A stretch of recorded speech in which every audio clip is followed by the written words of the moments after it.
പ്രിയപ്പെട്ടവരെ നമസ്കാരം. ഇന്ന് എൻ്റെ 53ാമത്തെ പിറന്നാളാണ്. അതൊന്നും കുഴപ്പമില്ല. അപ്പോൾ ഞങ്ങളുടെ ഇവിടുത്തെ അമ്പലത്തിൽ മണ്ണുത്തിയുള്ള തിരുവാണിക്കാവ് അമ്പലത്തിലേക്ക് വന്നതാണ്. അമ്പലത്തിൽ പോയി തൊഴിലൊക്കെ കഴിഞ്ഞു കേട്ടോ. ഇനി വീട്ടിൽ വന്നിട്ടാണ് ഈ പിറന്നാളിന് വലിയ പരിപാടികളൊന്നും ഇല്ല. നമ്മൾ ഒരു പാചകം ചെയ്യുന്നു, അത്ര തന്നെ. അതെ,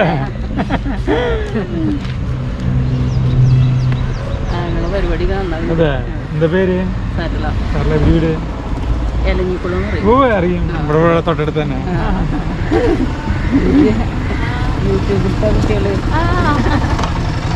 അപ്പോൾ അമ്പലത്തിൽ നിന്ന് പോയി വന്നിട്ട് ജഗുവിന് സ്കൂളിൽ കൊണ്ടുവന്നാക്കിയിട്ട് ഇനി അടുത്ത പരിപാടി എന്ന് പറഞ്ഞാൽ പായസം വയ്ക്കലാണ്. പായസം അതായത് നമ്മൾ കേക്ക് മുറിക്കും, പായസം വയ്ക്കും, എല്ലാ കാര്യങ്ങളും ചെയ്യാറുണ്ട്. അപ്പോൾ പായസത്തിന് പ്രത്യേകതകളൊന്നുമില്ല. എനിക്ക് ഏറ്റവും ഇഷ്ടപ്പെട്ട പായസം എന്ന് പറഞ്ഞാൽ പരിപ്പ് പായസം, അടപ്രഥനാണ്. അടപ്രഥം വയ്ക്കാനായിട്ട് കുറേ സമയം പിടിക്കും. അപ്പോൾ പരിപ്പ് പായസം വയ്ക്കുന്നത്, വേറെ പുതിയ പായസങ്ങളൊന്നും വയ്ക്കുന്നില്ല. അപ്പോൾ എനിക്ക് പിറന്നാളായിട്ട് എനിക്ക് ഒരു സമ്മാനം കിട്ടിയിട്ടുണ്ട്. രോഹിത് എനിക്ക് അയച്ചു തന്നിട്ടുള്ളതാണ്. ഇത് കണ്ട, നമ്മുടെ തിരുവമ്പാടി ചന്ദ്രശേഖരൻ്റെ ഒരു ഇതാണ്. മുൻപ് നമ്മുടെ പാമ്പാടി രാജിൻ്റെ അയച്ചു തന്നിട്ടുണ്ടായിരുന്നു. ഇപ്പോൾ തിരുവമ്പാടി ചന്ദ്രശേഖരൻ പിറന്നാളിന് കിട്ടിയ സമ്മാനമാണ് കേട്ടോ. വളരെ സന്തോഷം രോഹിതിന്. വളരെ സന്തോഷം രോഹിതിന് വളരെ നന്ദി. എൻ്റെ പിറന്നാളെന്ന് പറഞ്ഞാൽ കന്നിമാസത്തിലെ കാർത്തികയാണ്.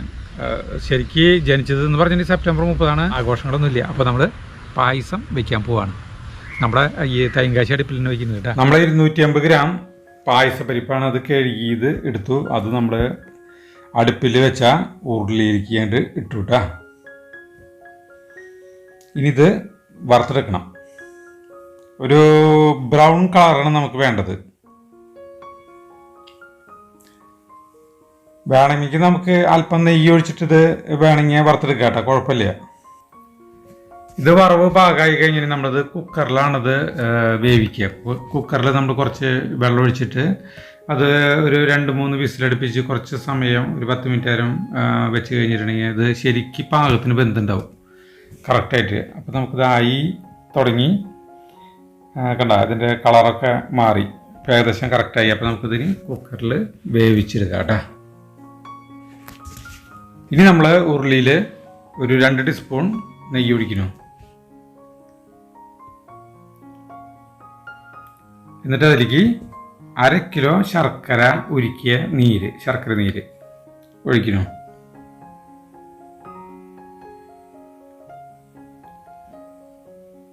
ഇനി ഇതിലേക്ക് നമ്മുടെ പരിപ്പ് വേവിച്ചത്, കുക്കറിൽ വേവിച്ച പരിപ്പ് അതിലേക്കിടണം.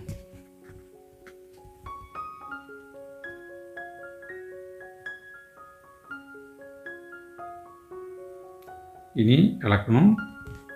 ശരിക്ക് നല്ല പോലെ തീ കത്തണം. തീ വളരെ കുറവായിരിക്കാനും പാടില്ല, എന്നാൽ ഭയങ്കരമായിട്ട് കൂടാനും പാടില്ല. നമുക്ക് അടുപ്പിലായ കാരണം കൺട്രോൾ ചെയ്യാൻ പറ്റില്ല തീനെ. പക്ഷേ ഗ്യാസിലാണ് ഉപയോഗിക്കുന്നത് വെച്ചിട്ടുണ്ടെങ്കിൽ കറക്റ്റായിട്ട് നമുക്ക് കൺട്രോൾ ചെയ്യാൻ പറ്റും. ഇളക്കിക്കൊണ്ടിരിക്കണം.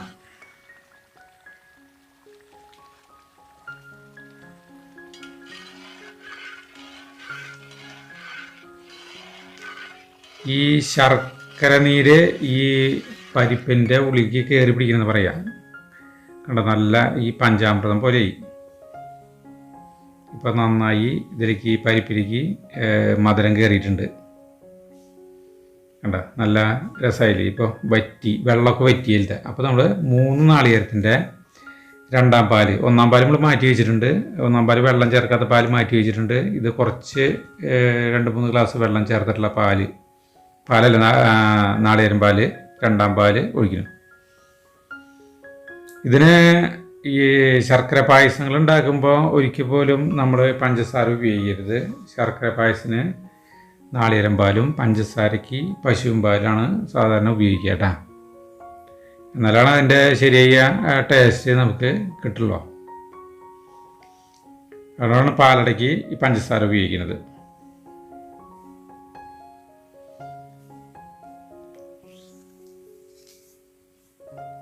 നമ്മൾ ഇളക്കിക്കൊണ്ടിരിക്കണം. അപ്പോൾ നമ്മൾക്ക് ഒരു 2 നുള്ളു ഉപ്പ് ചേർക്കാം. ഈ 2ാം പാല് ചേർത്ത് കുറച്ച് കഴിയുമ്പോൾ നമുക്ക് 2 നുള്ളു ഉപ്പ് ചേർക്കാം. ഉപ്പ് കൂടുതലാകും പാടില്ല കേട്ടോ.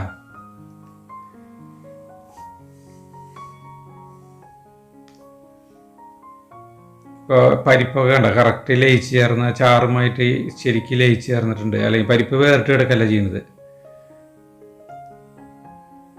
ഇപ്പോൾ 2-ാം പാൽ ഒഴിച്ചിട്ട് തിള വന്നു കുറച്ച് വറ്റി കഴിയുമ്പോൾ നമുക്ക് ഒരു 5-10 ഏലക്കായ പൊടിച്ചത് ഇടണം. ഈ ഏലക്കായ പൊടിച്ച് വേണമെങ്കിൽ നമുക്ക് 1-ാം പാലിൽ ചേർത്തിട്ട് ഇതിൽ ചേർത്താലും മതിയിട്ടാ, കുഴപ്പമില്ല, എങ്ങനെ വേണമെങ്കിലും ചേർക്കാം. വേണമെങ്കിൽ ഇത്തിരി ചുക്ക് പൊടി ജീരകപ്പൊടിയൊക്കെ വേണമെങ്കിൽ ചേർക്കാം, അങ്ങനെ ചേർക്കണവരുണ്ട്. പിന്നെ ഇപ്പോൾ ഏകദേശം കട്ടിയായി. അപ്പോൾ നമുക്ക് 1-ാം പാല് കട്ടിയായ വെള്ളം ചേർക്കാത്ത 1-ാം പാല് നാളികേരപ്പാൽ ഒഴിക്കുന്നു. എന്നിട്ട് അതിൻ്റെ ഇളക്കാം. അതതിലേക്ക് ശരിക്ക് ലയിക്കുന്ന വരെ ഇളക്കാം നന്നായിട്ട്. ഇനി എന്താണെന്ന് വെച്ചിട്ടുണ്ടെങ്കിൽ നമുക്ക് ഒരു ചെറിയൊരു തിളയാണ് വേണ്ടത്. ചെറിയൊരു തിളയിലേക്ക് കടന്നു കഴിഞ്ഞിട്ടുണ്ടെങ്കിൽ നമുക്ക് ഇത് നിർത്താം. നമ്മുടെ പായസം കറക്റ്റ് പാകമായി. ഇപ്പോൾ ഇതിൻ്റെ കട്ടിയൊക്കെ കറക്റ്റാണ് ശരിക്ക്. അപ്പോൾ നമുക്കിത് ഇറക്കാം കേട്ടോ. എന്നിട്ടിത് കാച്ചണം. നമുക്ക് നാളികേരം കൊത്തിട്ട് കാച്ചണം. നമ്മൾ ഒരു ചീഞ്ചട്ടി അടപ്പത്ത് വെച്ചു. അതിലേക്ക് 2 ടീസ്പൂൺ നെയ്യ് ചേർത്തു. നെയ്യ് അത്രയ്ക്കധികം ഈ പരിപ്പ് പായസത്തിന് ചേർക്കാറില്ല. നമ്മൾ 4 ടീസ്പൂൺ നെയ്യാണ് ചേർത്തത്. ഇപ്പോൾ നാളികേരക്കൊത്ത് അതിലേക്കിരുന്നു. മൊത്തം 4 ടീസ്പൂൺ നെയ്യാണ് നമ്മൾ പായസത്തിലേക്ക് ചേർത്തിട്ട്. നാളികേരക്കൊത്ത് ഇതിൽ അണ്ടിപ്പരിപ്പ് ഉണക്ക മുന്തിരിയൊന്നും ചേർക്കില്ല. ഈ നാളികേരക്കൊത്താണ് ഇങ്ങനെ ചെറുതായിട്ട് അരിഞ്ഞത് ചേർക്കുന്നത്. ആയി. അപ്പോൾ നമുക്ക് പായസത്തിലേക്കാണ്ട് ചേർക്കാം.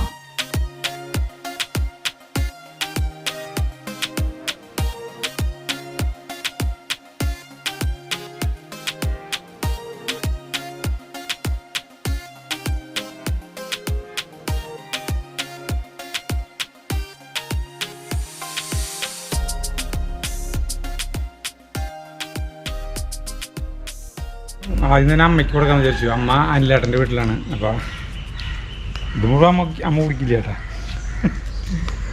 എന്നിട്ട് ചോറിന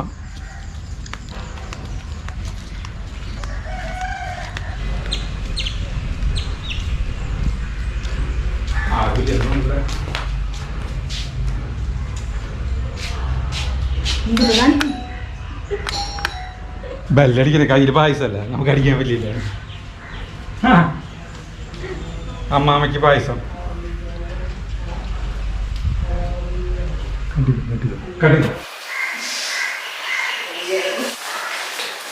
പായസം എങ്ങനെയുണ്ട്? അടിപൊളിയാ. രസം എന്താ?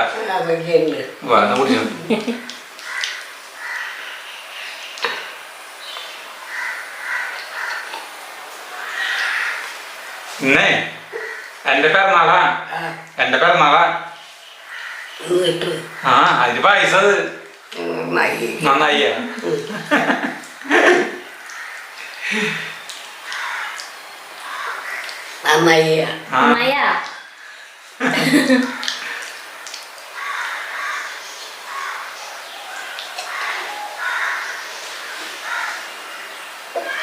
കലകനായില്ലേ?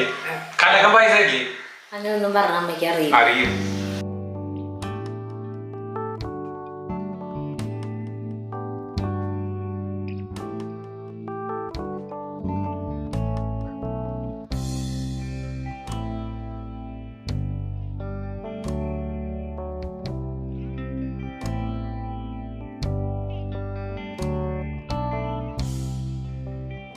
അങ്ങനെ എൻ്റെ പിറന്നാൾ സദ്യ ഞാൻ കഴിക്കാനായിട്ടാ. സദ്യ എന്ന് പറയാനൊന്നുമില്ല. അല്ല, ഒരു ചെറിയൊരു ഇത് സരിതയാണ് ഷൂട്ട് ചെയ്യണത്. അപ്പോൾ ജഗു സ്കൂളിൽ പോയിരിക്കുകയാണ്. അപ്പോൾ ഞാൻ ചോറിന് കഴിഞ്ഞിട്ട് പിന്നെ സരിത കഴിക്കും. അപ്പോൾ സാമ്പാർ സിമ്പിൾ സാമ്പാറാണ് കേട്ടോ. അല്ലാണ്ട് നമ്മൾ ഈ വറുത്ത് പൊടിച്ച് കാര്യങ്ങളൊന്നും ചെയ്തിട്ടില്ല. വളരെ ഈസിയുള്ള സാമ്പാർ. ഇത് പയറുപ്പേരി, ഇത് അച്ചാർ, ഇനി പപ്പടം കൂട്ടി. പണ്ട് സ്കൂളിൽ പോയിട്ട് വരുമ്പോഴൊക്കെ ഇങ്ങനെ പിറന്നാൾ ദിവസം ഉച്ചയ്ക്ക് നല്ല സാമ്പാർ കൂട്ടിയിട്ട് ചോറ് നല്ല വിചാരിച്ചില്ല കൂട്ടി വരും. ഉച്ചയ്ക്ക് സ്കൂളിൽ വിട്ടിട്ട് വരാം ഞങ്ങൾ. അപ്പോൾ ഞാൻ ആദ്യത്തെ ഉരുള പിറന്നാൾ ഉരുള ഗംഭീരം. പയറുപ്പേരി.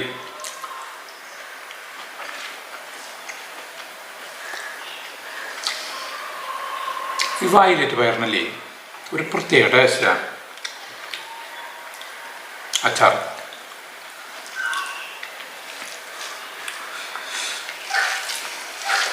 കലക.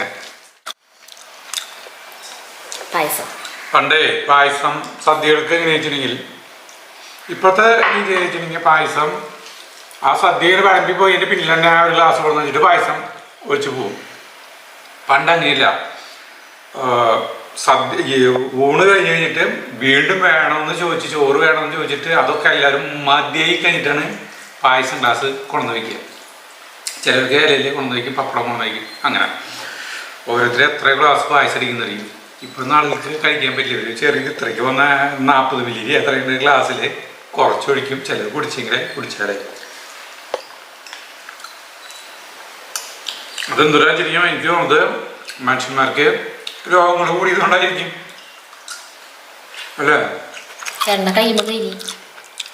ആ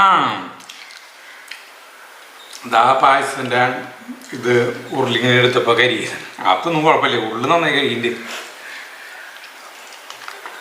പെട്ടെന്ന് പൂലി കരി ഇട്ട ചോറ് മുഴുവൻ കഴിച്ചു. വെടുപ്പായി. ഇനി ഇവിടെ പരിപ്പ് പായസം വെച്ചാൾക്ക് കുടിക്കുമ്പോൾ അത്ര ഗംഭീരമായിട്ട് തോന്നില്ല. എന്താ പറയുക, കുടിച്ചവരാണ് ശരിക്കും പറയണ്ട. അമ്മ പറഞ്ഞ് ഗംഭീരമാണ്. അമ്മയ്ക്ക് എന്ത് കിട്ടിയാലും ഇങ്ങനത്തെ കിട്ടി നല്ല ഇഷ്ടമായിരിക്കും. മധുരമുള്ളതൊക്കെ ഇഷ്ടം ആൾക്ക്. അപ്പം നമുക്ക് അതിനെ വിലയിരുത്താൻ അമ്മേരെ ഭാഗമായിട്ട് വിലയിരുത്താൻ പറ്റില്ല.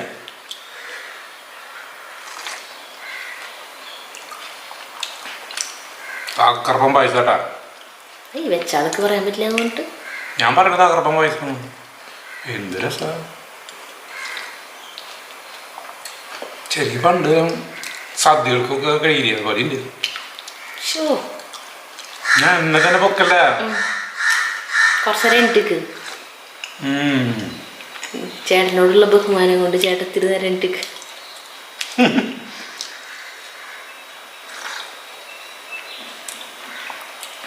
മധുരം പാകത്തിന് 250 ഗ്രാം പരിപ്പിന് 1/2 കിലോ ശർക്കരയാണ് ചേർത്തത്. ഞാൻ മുന്നേ ചേർത്തത് 650 ഗ്രാം ശർക്കര ചേർത്തിട്ടാണ് പായസം ഉണ്ടാക്കിയിട്ടുള്ളത്. ചിലർക്ക് മധുരം ഇത്തിരി കൂടുതൽ വേണ്ടി വരും, ചിലർക്ക് മിതമായി മധുരം വേണ്ട, ചിലർക്ക് കൂടുതലും പാടില്ല കുറവും പാടില്ല. മിതമായിന്ന് പറഞ്ഞിട്ടുണ്ടെങ്കിൽ ഇത്തിരി വല്ലാണ്ട് കുറവിട്ട. മിതം എന്ന് പറഞ്ഞാൽ പാകത്തിന് നല്ല അർത്ഥം. അതെൻ്റെ കണക്കിൽ ഇപ്പൊ നമ്മൾ ചേർത്തതാണ് കറക്റ്റ്. 650 ചേർക്കുമ്പോ മധുരം കൂടാറുണ്ട് ഇല്ലേ?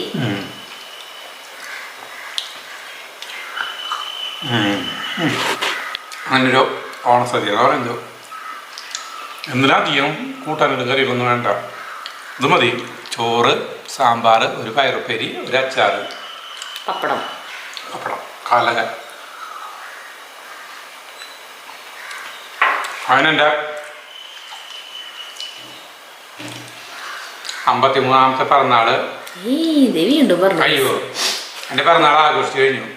ഈ പിറന്നാള് ഇതൊന്നും നമ്മൾ ആഘോഷിച്ചിരുന്നില്ല. ഞാൻ നമ്മൾ യൂട്യൂബ് ചാനൽ തുടങ്ങിയപ്പോൾ നിങ്ങളൊക്കെ കാണാൻ തുടങ്ങി, സബ്സ്ക്രൈബേഴ്സായി, നമ്മളെ അറിയപ്പെട്ടു. അതുകൊണ്ട് ഈ പിറന്നാളിനൊക്കെ ഇങ്ങനെ നിങ്ങളൊക്കെ അറിയിച്ചിട്ട് ആഘോഷിക്കുന്നതിൽ വളരെയേറെ സന്തോഷമുണ്ട്. കരയണമെന്നില്ല, കണ്ണൊക്കെ നിറഞ്ഞല്ലോ ഇല്ലേ? ഭയങ്കര സന്തോഷമുണ്ട്, ആനന്ദാശ്രുവാണ്. അല്ലെങ്കിൽ ദുരിതമായി നമ്മൾ ഈ ഒല്ലൂരിൻ്റെ ഈ മുക്കിൽ എവിടെയെങ്കിലും കിടന്ന് വല്ല സ്വർണ്ണപ്പണിയൊക്കെ ചെയ്ത് അല്ലെങ്കിൽ വേറെ എന്തെങ്കിലും തൊഴിൽ ചെയ്ത് ഇങ്ങനെയൊക്കെ ജീവിച്ച് തട്ടിമുട്ടി പോകണ്ടാവും, ആരാരും അറിയപ്പെടാതെ. അപ്പോൾ നമ്മൾക്ക് ഈ പിറന്നാൾ ആഘോഷിക്കാനായിട്ട് കാരണക്കാരായത് നിങ്ങളാണ്. അപ്പോൾ എല്ലാവരോടുള്ള നന്ദി ഞാൻ അറിയിക്കുന്നു കേട്ടോ. അപ്പോൾ സന്തോഷം. അപ്പോൾ അടുത്ത വീഡിയോയിലാണ് വരെ. നന്ദി, നമസ്കാരം.